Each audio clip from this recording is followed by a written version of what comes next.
Friends, if I had $1 for every time somebody told me that NASA was first established to discover the oceans and they saw something, they got scared and they stopped, I would be able to pay a light bill. I wouldn't be rich, but I'd be able to pay a light bill, because got to be more careful. If people keep on saying that and it is wrong, let me tell y'all the real tea and why I think we're really trying to get off the planet.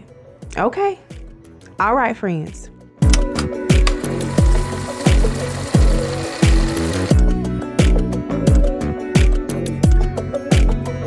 Now let's get into why we're trying to leave the planet and what really happened during the time that we think NASA was actually formed, okay?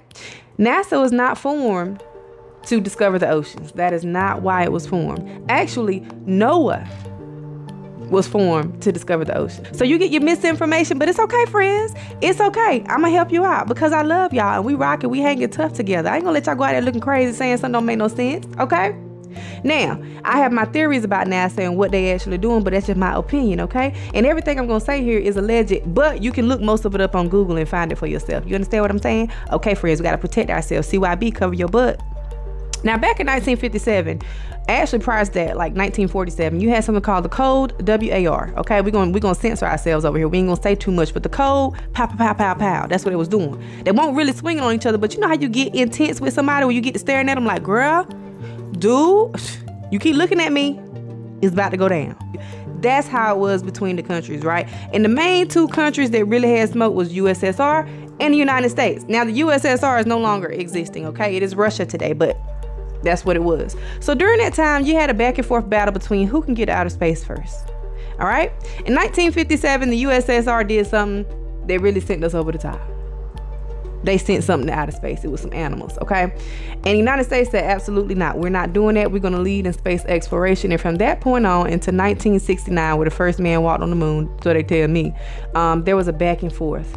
Every month, every year, there was something, somebody putting someone in low space orbit.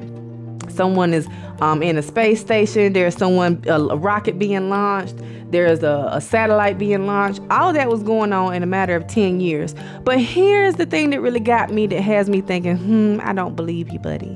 I don't. Fool somebody else. Fool your mama, not me, okay? In 1958, the United States actually discovered that the Van Allen radiation belt was real. Now, hear me out.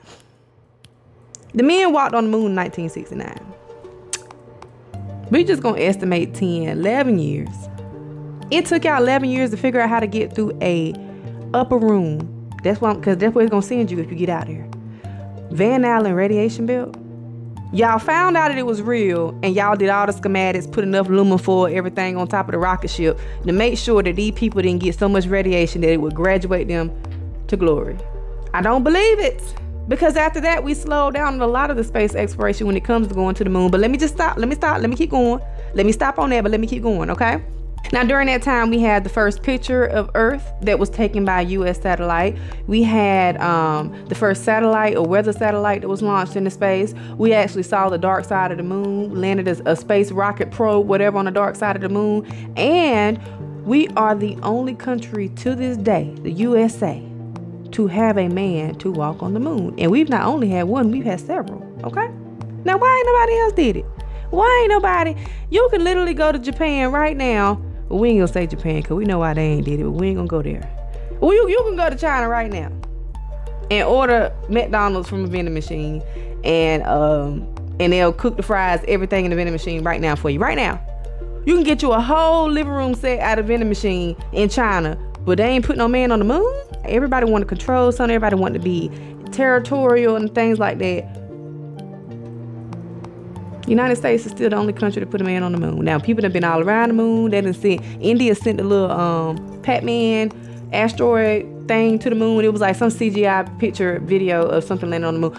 All this stuff, but nobody has ever put Pat and Joe, Tom and Big Toe on the moon except for us. We even left shoes. We left shoes, defecation, all kinds of stuff on the moon.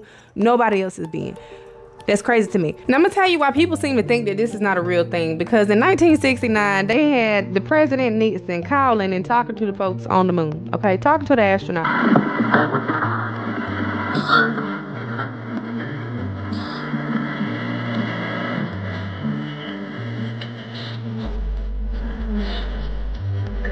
astronauts. The astronauts came back. They had contradicting stories. After that, we went back to the moon a few times. Hey, listen, check this out. The USSR was the first to create a space station. Guess what we did right after that? Y'all gonna create a space station? We sent Apollo 15. We're gonna drive around on the moon.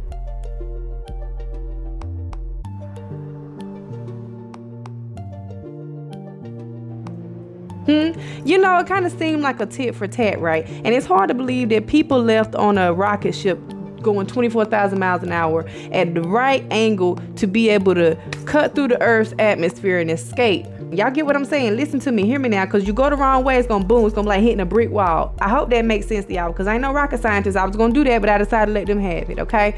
But they did it at 24,000 miles an hour. Went to the moon, disconnected like the Autobots from the actual eagle, right? The eagle kept going on around the planet, going on around the moon to the dark side of the moon by himself, just with no communication. It wasn't no satellite reception on the other side of the moon, but it was enough for Buzz and them to call Nixon like, what's up, what's going on? We on the moon, talk to him. You got the time, I got the dime, what's up? You know, that's how they was on the moon, while one of the other astronauts, can't even think of his name right now, was going around the backside.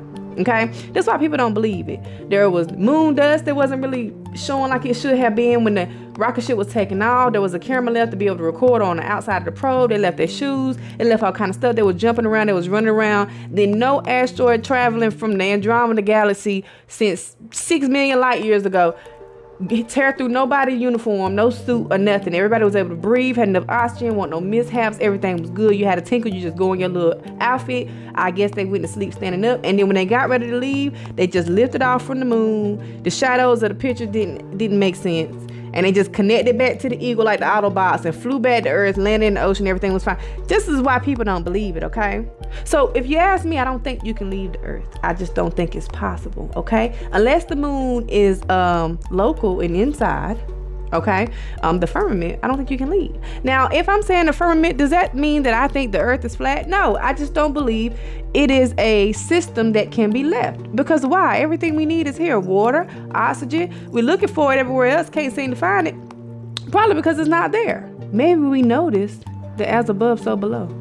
Okay, maybe we noticed that if we can't leave from up, we might have to leave from down. I don't know, just my opinion. There are some things that raises a red flag, like oceans beneath the ocean, where the salinity is so high that you literally bounce off of lakes under the ocean because you can't get through it because it is that dense in salinity.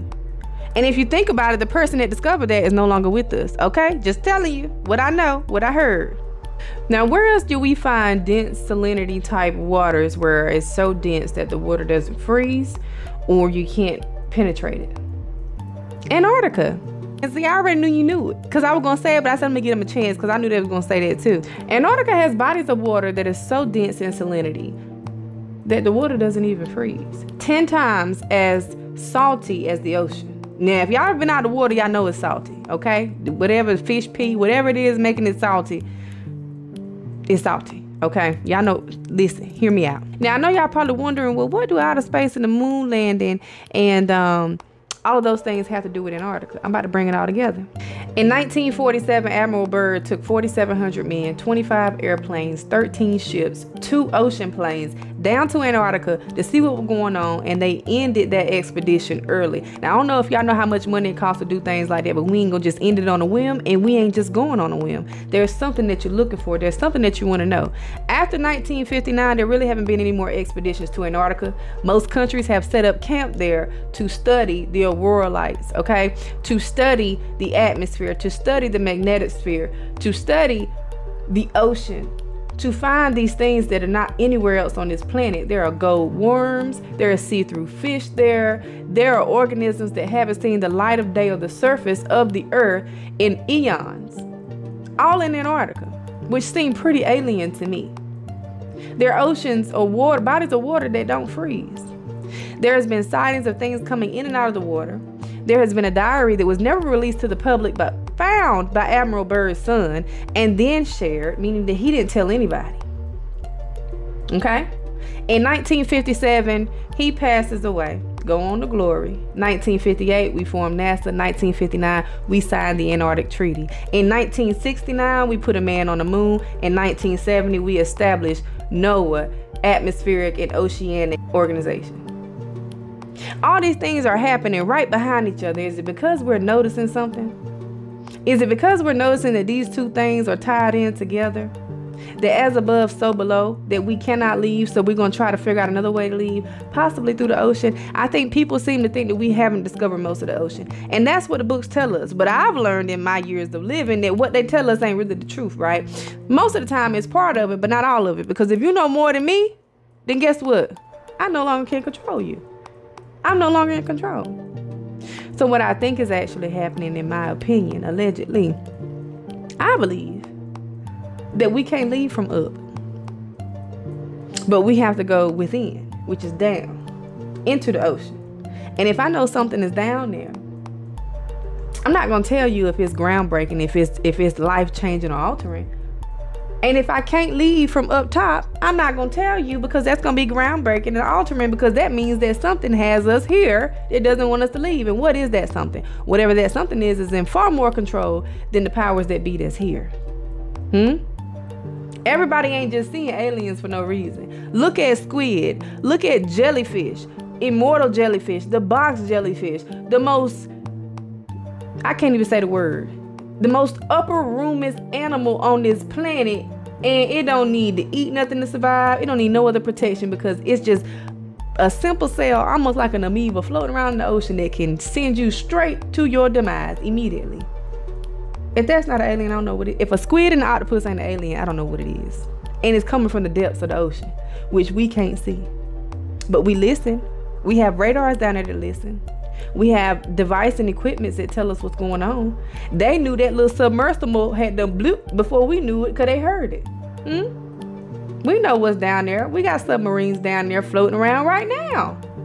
Don't be fooled, friends. Don't be fooled. Admiral Byrd went on 5 expeditions to Antarctica, of which 7 exist from the United States. 5 of them he went on, okay? Admiral Byrd is also one of the only, there's 2.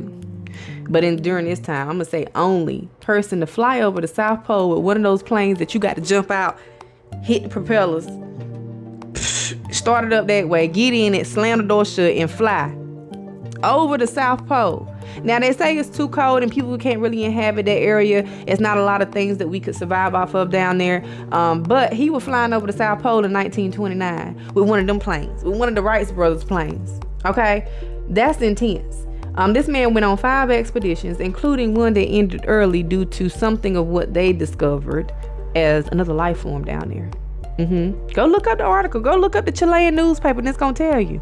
They encountered some issues that they were not expecting, although they went in the middle of the wintertime. They encountered some issues. They came back early, missing some folk that they claimed it was just a simple plane crash.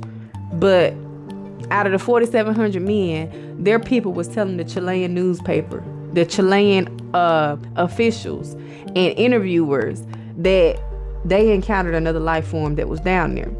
Now, why do I believe that's true?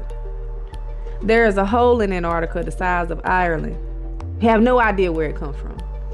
The ice sheet in Antarctica is singing. There is an ice sheet that sings in Antarctica.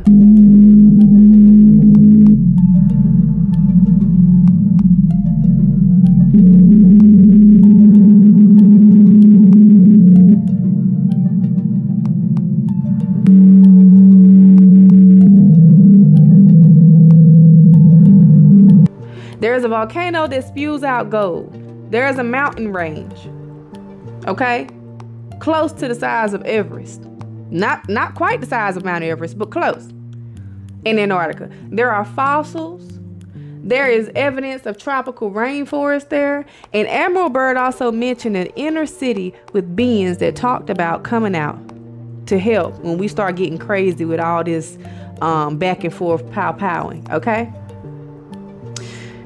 Now, if you want to have a place where something can escape to where nobody's at, I would choose Antarctica. I'm pretty sure it's rich in natural resources. And we gonna all agree that we're not gonna do that? 12 countries, to this day, there are 41 countries that have signed that treaty. And you ain't never seen nobody getting ready to get up in the tizzy and get the scuffling because they decided they're gonna go and just inhabit Antarctica. Ain't happening, Captain. So what is beyond that ice wall? What's in the hole that's the size of Ireland? What is causing that hole? In Antarctica, they study the sky. They study the ocean. They study the atmosphere. I'm not spending resources, money, time, and effort on just because I want to know. And if we discovered something, why aren't we fighting over those astronomical discoveries? Okay? Why not? We fighting over little tiny teeny stuff. That's like me getting mad because you stole my $10, but me and you both discovered $10 million, and we just gonna leave it there because it's not ours. We're gonna be, but I'm gonna beat you down about my $10 that I found that you stole from me, that belonged to somebody else, but not the 10 million. Everybody just look at it. You get what I'm saying? It don't make sense. Do it, friends. So the idea that folks was flying 24,000 miles an hour, cut the angle just right so they didn't get burnt up in the outer space going in or coming out, flew 200,000 miles to the moon, landed, disconnected, reconnected like the Autobots. They done drove around in a rover on the moon, left their shoes, took the shoes off, acted a fool, took pictures, came back, had mismatched stories. They didn't really look excited or happy about it. They had stories where sometimes the astronaut would say they never went, it never happened. He said it multiple times, and they say, oh, he's just joking. Or is he? And I think that once you discover there's nothing you can do by going up, that's when the focus became about going down. We signed a treaty to keep that off limits right after Admiral Byrd passes away, and he is the only admiral to make that many expeditions to Antarctica. Now, people can go all the time and do research, but I'm talking about going there, researching, getting out, looking around, flying around, digging up holes, staying in the woods. Admiral Byrd did that 5 times. And he passed away at the tender age of 68. And I say tender age because 68 is not very old if you look at Congress. Hello. All of these things are connected like a triangle, okay?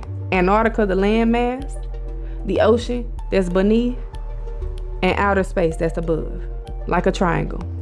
Because I believe that there are things on this planet that's been here longer than us. If not longer than us, just an advanced civilization or advanced version of us, okay? That we can't understand, that is probably more powerful, more sentient beings, that have more information than we do about where we are, who we are, and why we're here. And I think that's intimidating. And we feel like if they came here, they must have come from somewhere. Maybe they're saying they came from somewhere. But I think that's why we're trying to figure out how to leave, so we can figure out who's in control. We're already trying to figure out how to create life, how to duplicate what DNA and what happens inside of the womb and between the sperm and the egg. We're already trying to figure out how to do that without the sperm and the egg. So why wouldn't we try to figure out who put us here and how we got here and how to get here and how to go do what we're doing here somewhere else? Because if we were that concerned about things going haywire here, we would fix it. We would stop the things that's destroying the planet. We would stop the things that would cause a fallout between countries that could cause some type of damage to people where we couldn't breathe there. We would stop those things, right? If we were that concerned. I'm not going to go to the extreme and try to leave the planet and go somewhere else. Or either you're trying to leave because there's something here that you're scared of. Just my thoughts, just my opinion, friends. Now, this one was a long one. I'm gonna have to take me a little sip of water. Hold on. I done talk y'all heads off. But I really hope that I didn't get y'all up in too much of a tizzy. And with that being said, I'm gonna call y'all back later on, friends. Bye.